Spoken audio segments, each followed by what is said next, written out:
Уже кәдімгі жылжып келе жатыр. Байқап жатырсың ба? Өзі жылжып келе жатыр. Сәлеметсіздер ме? Бүгін сіздермен әйелдердің ең жиі кездесетін мәселесі матканың төмен түсуі, матка қалай төмен түседі, сол туралы айтам. Оған қалай көтеруге болады гимнастикасымен, сосын қалай көтереміз, соның массажыны жасап көрсетем сіздерге. Бірінші негізі матканың түсу себептері көбінесе осы матканы ұстап тұратын недегі байламдар барлығы босайды. Босағаннан кейін осылай матка түсуі жиі кездеседі. Бұл жағдай қазір даже жас қыздарда да кездесіп жатыр, жас қыздарда бір туғаннан кейін, бір тума болғаннан кейін де сөйтеді. Екі тума болғанда, например, бұрындары біздерге, мен Өзбекстанда осы гинекологияда акушерка болып жұмыс істеп жүргенімде, көбінесе осы 4-ден кейін, 5-ден кейін, 3-ден кейін уже матка төмен түсті деп келетін еді жалбымен. Қазір есе уже жас қыздарда да сондай кездесіп жатыр. Сосын қараңыздар, жаңа мен қыздарда да дедім ғой, қыздарда да осындай матка түсуі, матканың төмен түсуі пайда болады дедім. Бұл көбінесе жас қыздарда қатты бір суықтаған кезде, әсіресе цистит болған кезінде, кейін женский жақтан осы ауырлық болған кезде, сосын етек кір келген кезде ауырлық болады, солындай кезде де болады. Сосын ең маңыздысы қатты суықтаған кезде, қатты жөтел болады ғой, қатты жөтел болған кезде, даже жас қыздарымыздың өзінде күркіреп жөтелген кезде матканың түсуі пайда болады. Созылмалы ішке қатты жөтелген кезде ішке нагрузка береді. Ішке нагрузка, ішектерге нагрузка бергеннен кейін, ол ішектерге нагрузка бергеннен кейін уже бітті. Кіндік жақ қой енді ішектер. Ол уже ары қарай неге қарай болады? Матка төмен түсуіне ол да байланысты болады. Сосын туа біткен әлсіздік, даже қыздарымызда қаназдық болады ғой, тура сондай кезде матка төмен түседі. Әйелдерімізде де, қыздарымызда. Қазір білмеймін, сол атмосфераның несімен ба, ауа райының өзгеруіне көбінесе бір белгілері. Мысалға, қынап ішінде бөгде нәрсе тұрғандай болады, белгілерінің өзінде. Тура бір ненің несінде қуыққа бірдеңке тіреліп келіп тұрған неғып тұрады да, сосын белден төмен қарай ауырайды кәдімгідей. Бүйрек жақ деп ойлаймыз, біз бүйрекке укол алып та жатамыз, бел ауырып жатыр деп белге укол алып жатамыз. Сосын аяққа салмақ түскенде бар ғой, кәдімгі осы әйелдеріміз әсіресе екі шат ауырайды. Бірінші орында екі шат ауырайды. Мен мына немен көрсетейін сіздерге.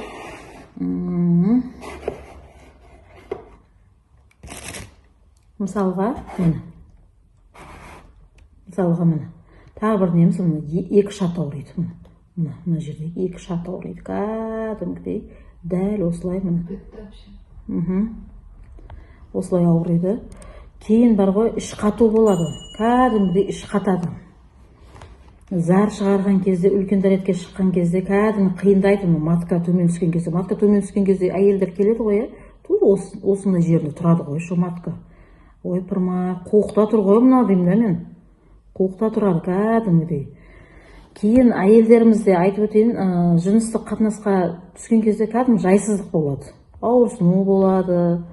Кейін кейбір неде матка бар ғой, матка, сыртқа мысалға кіші дәретке шыққан кезімізде матка кәдімгідей кіші дәретке шыққан кезде көрініп тұрады. Негізгі себептер мен белгілерін айтатын болсақ, көбінесе босану салдарынан ауыр немесе бірнеше рет босанған жамбас бұлшықеттері босанысып қалады, бірінші себебі. Кейін екінші себебіміз жас ұлғайған кезде, климакс кезінде де дәл сондай жағдай болады. Сосын ауыр жұмыс деген кезде, ауыр зат көтерген кезде, ауыр салмақ, өзін әйелдерде де ауыр салмақ болса да сондай жағдай болып жатады. Жаңағы айтқанымдай матка төмен түскен дегенде, матканы кәдімгідей осы екі жақтан ұстаған кезде кәдімгідей ауырсыну болады. Тура осы жерде почти қуықта тұр. Бұл келіншегіміз босанған. Неше балаңыз бар? 6 бала шағасы бар. 6-шысына 2-ге толып қалды уже, иә? 2-ге толып қалды. Уже мына аяққа ауырсыну береді. Егер дәл осы жағдаймен тура осылай жүре беретін болса, маған бір Қарағандыдан бір кәдімгі 55 жаста ма, 56 жастағы бір апа келіп маткамды көтеріп берді. Сөйтсем анау мына келіншектікі мына жерде тұрған болса, ол келіншекті ол апанікі кәдімгі мынандай жерде тұр ғой. Тура осылай жерінде тұр. Сиетін жерінде кәдімгі шығып тұр ғой. Оны деген бір оған уақыт керек. Вообще оны кәдімгі кесіп тастаймыз деген ғой. Соны бір 10 күн дейін массаж істеп, кәдімгі көтеріп, Құдайға шүкір рахметін айтып кетті. Енді матканы көтергенде қараңыздар. Мен сіздерге жаңа айттым. Бірінші орында сол бала көтергенде ауыр салмақтан босанғанда, крупный босанса да, тура сондай болады.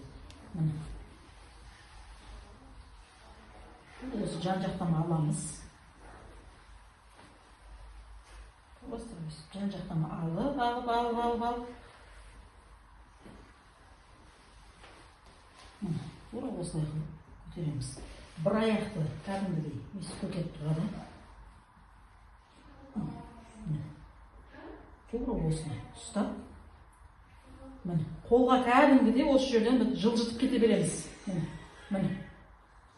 Жылжытып, үлкен саусақпен мен басып тұрмын кәдімгідей. Бұлайда да мына жақта саусақтарымен басып тұрмын. Кәдімгі көтеріп кете береміз. Терең демаламыз. Терең. Уже. Қараңыздар, уже мен саусақтарым бері қарай кетіп жатырмын. Жаймен осылай көтереміз. Кетеміз да, тағы да қолымызбен сырамыз бетіп. Ондай баса берудің қажеті жоқ. Кейбір видеоларды көрсек, басып кәдімгі әсіресе Қытайларда бір тиктоктан көріп қалдым мен. Кәдімгі осылай басып алған ғой. Басып екі қолмен бұлай кетіп жатыр. Ол болмайды. Ол матканы езіп қойсақ та ол болмайды ол.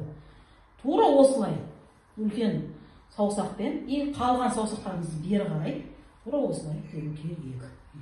Астына мына орамал сақ қойғанбыз. Бұл не үшін? Бұны қазір шамалы жетіп қалдық. Мынау орнынан уже кәдімгідей мысалға кішкентайының өзі 2-ге толып қалған. Соның арасында уже бұның тұрғанына матка осылай қуыққа келіп жайғасқанына қанша уақыт болған? 2 жыл болып қалған. Орнынан көшкенінің несі де бұл кәдімгі ауру береді. Оның ауруы деген күшті болады.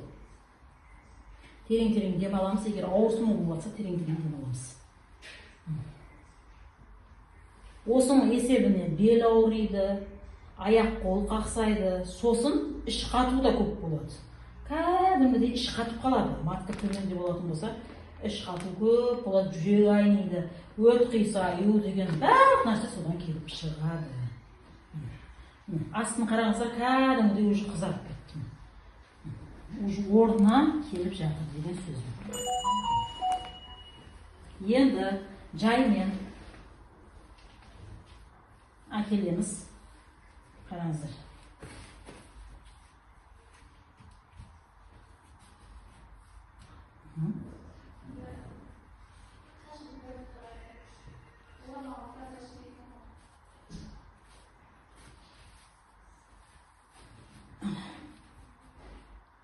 Осылай.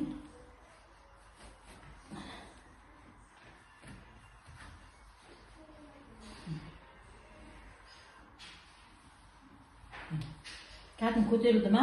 Байқалды ма сізге?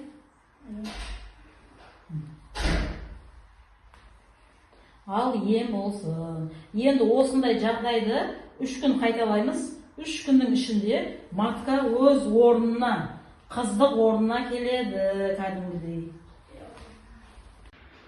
Бүгін мына бізде жаңа мен нені істегенмін? бала, 6 бала босанған келіншекті істегенмін, маткасын көтерген. Енді бір босанған, сосын артынша әлі көтере алмаған. 4 жыл болған ба? 4 жыл болған. Матка вообще төменде. Бүгін негізі 2-ші күн. Матка вообще міне тура осы точкаға түсіп қалған, қуыққа. Бүгін 2-ші күн. Қалай шамалы неғылма, көтерілді ма? Енді полный орнына келеміз. Мен мұны вазелинмен жағып қойдым. Мына жағын полный вазелинмен жақтым. Еще қазір мен уже 2-ші күні тұз жағамын кіндікке. Кіндікке тұз жағамын. Бұл неге дегенде, неге тұз жағып жатсың десеңіз, бұл келіншек ары көтеруге де әрекет жасап жүр. Соған матка көтерілгеннен кейін аналық бездер, мынау қазір мен мынаны жаққаннан кейін қызиды. Қызығаннан кейін аналық бездер жақсы жұмыс жасайды. Аналық без жақсы жұмыс жасағаннан кейін сперма барғаннан кейін полный Құдай қаласа көтеріп алады. Мына жаңа тағы да қайталап айтамын. Жаңа мен істегенім 6 бала шағаның анасы, оның маткасы вообще жаңа көрген болсаңыздар, ол вообще көтеріліп кеткен. Төмендеп кеткен. Бұл келіншектікі де төмендеп кеткен. Неге дегенде, біріншісі крупный не қылған, еще қыз кезінде ауыр жұмыстар істеген. Так, енді бастаймыз. Қараңыздар, тура осылай міне. Тура осы міне, матканы бүйтіп тағы да терең демаламыз. Терең демаламыз. Матканы тура осылай міне. Көтеріп келеміз. Тура осы жағдайда көтеріп келеміз. Міне. Тура міне. Осы жерде негізі жайғасу керек. Міне, екі жақтан тұрба. Өзі кішкентай болады матка деген. Ол резинка сияқты болады.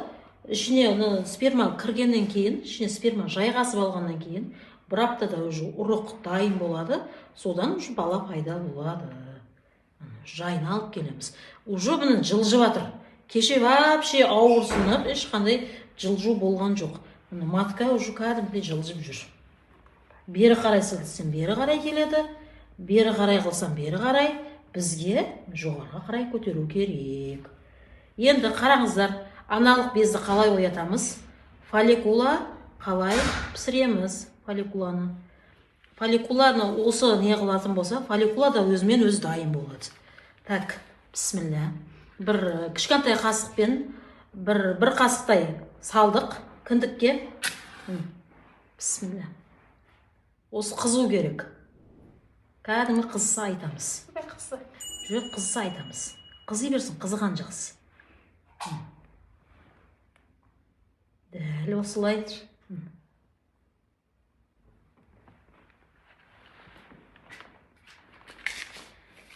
Нормальный болып, қызу керек болып. Жаймен. Қызып жатыр ма? Терең демала бер, қызыған кезде. Құдай қаласа сонда аналық без жақсы седі.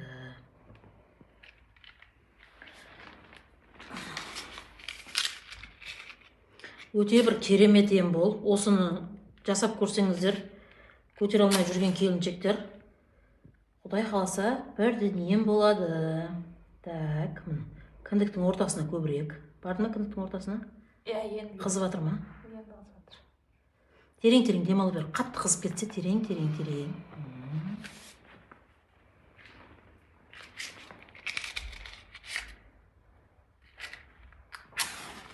Тағы да кіндіктің ішін қыздыруымыз керек. Қызып жатыр ма? Кіндіктің іші қызса, аналық без жақсы дайын болады. Жақсы жарылады. Ары ұрықты да жақсы не алады, күтіп алады да. Так. Кәдімгідей әдемі қызған. Енді осыған бұның үстінен, қызығанның үстіне скотч жабыстырып қоямыз. Тағы.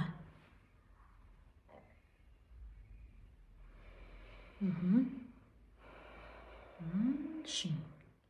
Кәм. Қорпа.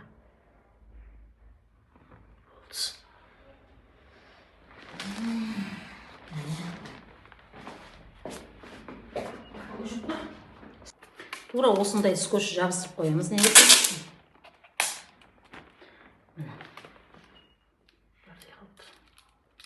Көтеріліп кетеді негізі. Жаңа астын вазелин болған ғой.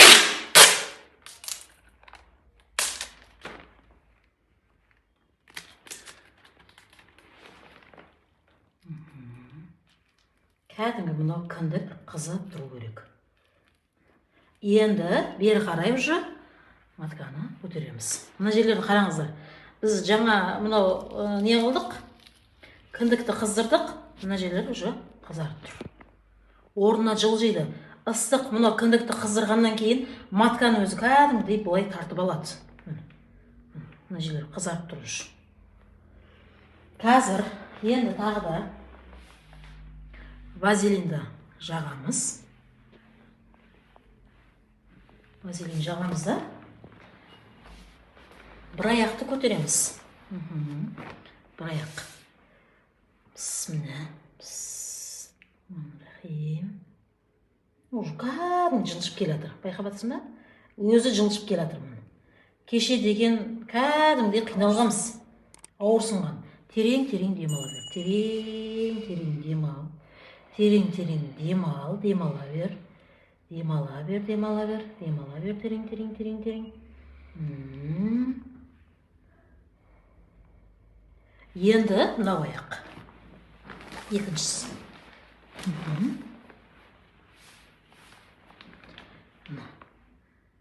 Тағы да. Уже мына жерді қуықта іштенке жоқ. Қуықтың өзі. Матка бұл жерге жабысып тұрған жоқ. Міне. Кәдімгідей жылжып, өзінің орнында тұр. Енді сол жылжып келген нені, матканы кәдімгі осылай, уже міне жайында. Ыстық тартады мұны, кәдімгідей. Жатырда ыстықты жақсы көреді негізі. Бірақ, егер миома киста, әсіресе жас үлкендерде миома киста болады ғой, соларға мындай ыстық болмайды. Көбінесе көтерем деп жүрген келіншектерге ең дауласы осы. Тез көтеріп алады. Тура осылай. Қысамыз қаттылау. Міне, уже мына жерде ештеңе жоқ. Матка міне мына жерде тұр. Қолға кәдімгідей білмейді.